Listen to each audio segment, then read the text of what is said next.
빰 빠라바라바라밤 빠라밤 빠라바라바라밤 빠라밤 빠라바라바라밤 빠라밤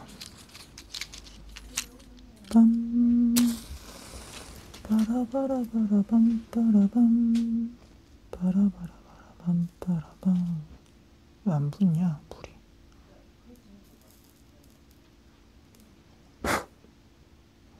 오랜만입니다. 도서관을 통째로 주인장 홍준성입니다. 오늘은 제 이웃 중에 모가님의 조언을 따라서 조명을 좀 업그레이드 해봤습니다. 조금 더 안락한 분위기가 날 수 있도록요. 안락한 분위기가 났으면 좋겠네요. 그럼 바로 리뷰 시작하도록 하겠습니다. 오늘 리뷰 제목은 무의식의 궤적, 쾌락 원칙에서 죽음 충동으로입니다. 이 스크립트는 아래 첨부한 제 블로그 링크를 통해서 무료로 찾아볼 수 있습니다. 프로이트의 정신 분석에서 인간의 정신은 두 단계로 나뉩니다. 의식과 무의식으로 나뉘죠. 의식 같은 경우에는 금방 이해할 수 있습니다. 이를테면 나는 생각한다, 고로 존재한다의 이제 데카르트 명제를 따라가서 지금 바로 증명되죠. 자명하게. 저는 영상을 찍고 있고 여러분은 의식을 갖고서 이 영상을 보고 있지 않습니까? 이제 문제는 무의식입니다. 무의식을 어떻게 증명할 수 있냐? 어떻게 우리는 알 수 있냐? 사실 증명하는 건 불가능하고 추론해내는 것만 가능합니다. 이를테면은 프로이트는 이제 그 프로이트가 1900년 나온 책의 제목이 이제 꿈의 해석이죠. 그 제목처럼 꿈을 통해서 무의식을 규명하고자 했습니다. 여러분들 중에는 꿈을 마음대로 통제할 수 있는 사람이 있습니까? 꿈을 설계하고 꿈을 마음대로 끝맺음하고 꿈에서 보고 싶은 걸 선택할 수 있는 그런 건요. 이를테면 영화 인셉션에 나오는 뭐 그런, 사실 영화 인셉션마저도 꿈을 완전히 통제하지 못하죠. 거기 나오는 주인공들이. 이처럼 우리는 꿈을 마음대로 통제할 수 없습니다. 마치 시계태엽 오렌지에 나오는 루도비코 요법처럼 그냥 강제로 이렇게 눈이 벌려진 상태에서, 강제로 극장에 앉은 상태에서 이 무의식이 틀어주는 꿈을 바라볼 수밖에 없습니다. 운이 좋으면은 정말 성적으로 매력 있는 이상형과 이제 잠자리를 하면서 몽정을 해볼 수도 있겠지만은, 운이 나쁜 경우에는 이제 그로테스크한 악몽을 꿀 수도 있죠. 좌우지간 이게 몽정이든 악몽이든 간에 우리는 꿈을 마음대로 통제할 수가 없습니다. 근데 옛날 같았으면은 이런 거에 뭐 이를테면은 하나님께서 우리에게 어떤 예언이라든지 아니면은 선지를 보여준 거라는 식으로 설명을 붙여볼 수 있었습니다. 계몽주의 이전에는요. 근데 우리는 이제 신이 죽은 근대부터 현대를 사는 사람이지 않습니까? 이런 식의 설명이 불가능하죠. 그래서 프로이트가 거기에 바로 무의식이라는 이름을 붙였던 겁니다. 무의식에 의해서 이 모든 것들이 상영되고 이게 꿈을 통해서 증명된다라고 말했던 거죠. 여기까지는 괜찮았어요. 근데 문제는 뭐였냐면 프로이트가 여기서 한 발 더 나아갔다는 겁니다. 이를테면은 종래에 예를 들어 여러분들이 어떤 싫어하는 사람을 살인하는 꿈을 꿨다고 생각해 봅시다. 예전에는 우리는 이런 그런 꿈을 꾸면 그냥 개꿈이었는걸? 라고 생각하고 넘어갈 수 있었습니다. 근데 프로이트가 이제 무의식을 통해서 꿈을 분석하면서 뭐라고 했냐면, 모든 꿈은 인간이 이루지 못한 소망이 발현된 것이다. 그러니까 무의식이 그 꿈을 원했다라는 식의 설명을 했던 거죠. 따라서 이제부터 우리는 살인하는 꿈을 꾸면은 그게 개꿈이 아니라 그 사람은 정말 죽이고 싶었다라고 하는 심리적 진실이 되는 겁니다. 이를테면 꿈의 해석에 나오는 이런 구절. 꿈에서 되풀이되는 불쾌한 감정이 소원의 존재를 배제하는 것은 아니다. 모든 사람에게는 다른 사람에게 알리고 싶지 않은 소원, 자신에게도 고백하고 싶지 않은 소원이 있기 마련이다. 라고 말을 함으로써 이제 사람들이 발칵 뒤집어진 거죠.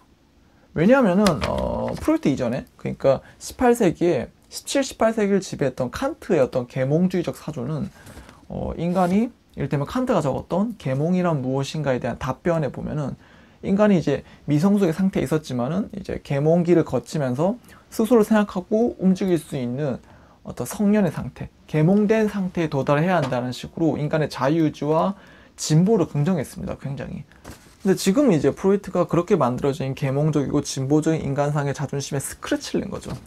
사실 인간은 얼마든지 저열할 수 있고 범죄적이고 불법적이고 금지된 어떤 무의식을 갖고 있고 거기에 휘둘릴 수 있고 거기에 이제 일말이 아니라 거기에 진정한 진실이 있을지도 모른다는 식으로 설명했으니까요. 그리고 이제 또 다른 반론으로는 이런 것도 있었습니다. 만일 프로이트 네 말이 사실이라서 우리가 정말 근친상간부터 살인과 파괴, 뭐 방화, 자살, 기타 등등 온갖 검은 욕망을 가지고 있고 거기에 어떤 진리가 있다고 친다면은 도대체 우리가 지금 보고 있는 이 문명 질서는 어떻게 가능했다는 거냐 라는 식의 반문을 내놓게 됐습니다.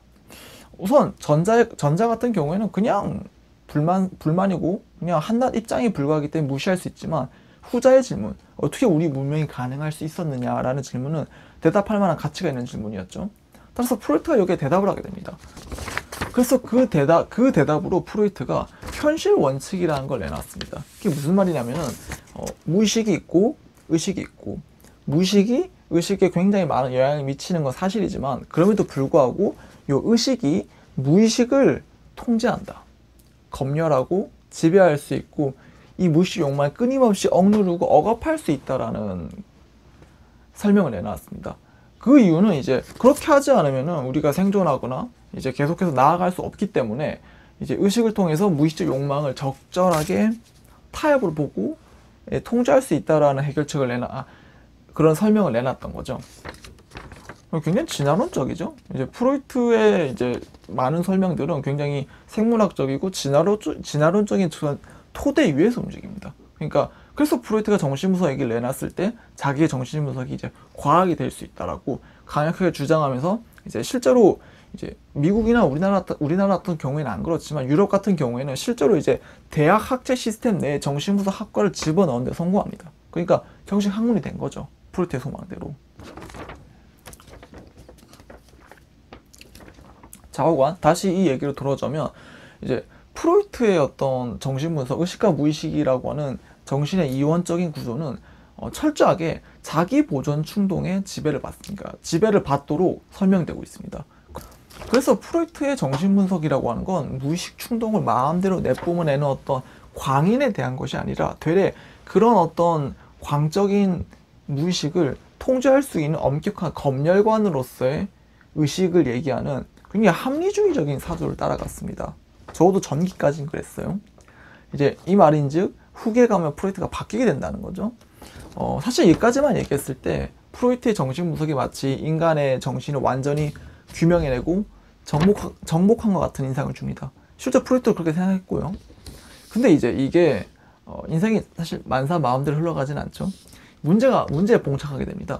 이를테면 1920년대, 그러니까 1914년부터 1918년까지 마치 모든 전쟁을 끝내기 위한 전쟁이라고 불릴 만큼 거대했던 제1차 세계대전이 벌어집니다.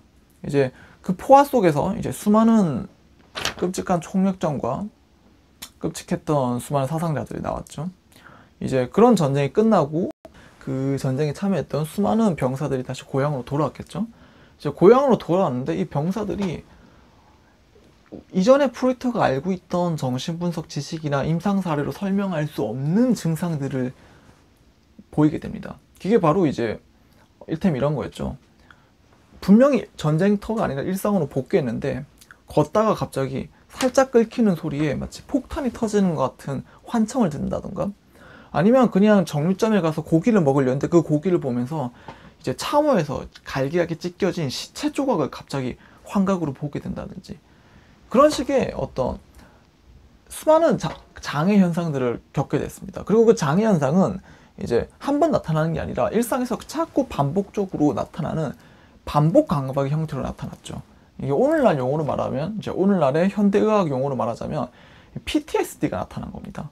외상후 스트레스 장애가 나타난 거죠. 프로이트가 이제 그 사례를 처음 딱 접하고 당혹스러워했습니다.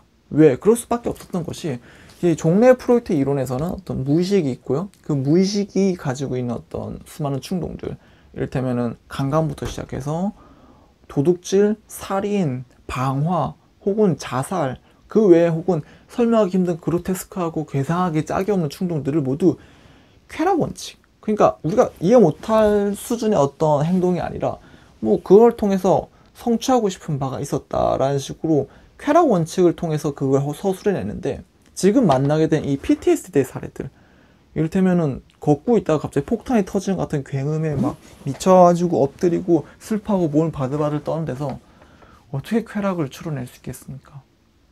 여기 어디에 리비도가 있다는 거죠? 그러니까 프로이트가 봤을 땐 이걸 마조히즘이라 설명하기도 힘들죠. 마조히즘 같은 경우에는 자기가 맞으면서 느껴진 어떤 쾌감이나 은밀한 어떤 즐거움이 있지 않습니까? 근데 PTSD 환자를 아무리 관찰해봐도 그런 마조히즘적 쾌락 같은 거 느껴지지 않았던 겁니다. 이제 프로이트 고민에 빠졌죠. 내 때까지 이론은 쾌락 원칙에 의거한 어떤 쾌락 혹은 자기 보존 이런 거에 굉장히 충실했는데 지금 거기에 그걸로 전혀 설명이 되지 않는 발레가 나타난 겁니다. 그래서 이제 프로이트가 1920년대 이제 기념비적인 논문을 내놓게 됩니다. 그 논문의 제목이 바로 쾌락 원칙을 넘어서입니다. 이 논문을 발표하면서 프로이트가 이제 정신분석은 과학으로부터 완전히 퇴출당하게 됩니다. 왜냐하면 프로이트가 그 쾌락 원칙을 넘어서는 논문에서 뭐라고 주장했냐면은 죽음 충동을 주장했습니다. 그러니까 이게 무슨 말이냐면 인간한테는 죽고자 하는 의지. 그러니까 PTSD 사례를 아무리 살펴봐도 이건 쾌락이 아니다. 그냥 마치 이런 전쟁이 터지고 뭔가 환각을 걷는 극한의 공포 상태를 통해서 그냥 서서히 죽어가거나 마치 자살로 내몰리는 듯한 상태를 보였기 때문에 오히려 이거는 인간이 죽고 싶어하는 어떤 증상이다 라고 추론했던 거죠. 그래서 이런 구절을 적었습니다. 모든 생명의 목표는 죽음이다. 그리고 뒤돌아서 보면 다음처럼 말할 수 있다. 생명 없는 것이 생명체보다 먼저 존재한다. 이 구절을 적고 이제 프로이트가 과학계에서 퇴출당했죠. 왜냐하면 과학계에서는 진화론을 공리처럼 따르지 않습니까? 진화론의 관점에 봤을 때 죽고 싶어 한다라고 하는 전제는 공유할 수 없는 전제였던 거죠. 그래서 죽음 충동을 얘기하고 나서 프로이트는 이제 프로이트 정신분석은 과학이 아닌 것처럼 여기기 시작했습니다. 그리고 미국 같은 데서는 거의 퇴출당했죠.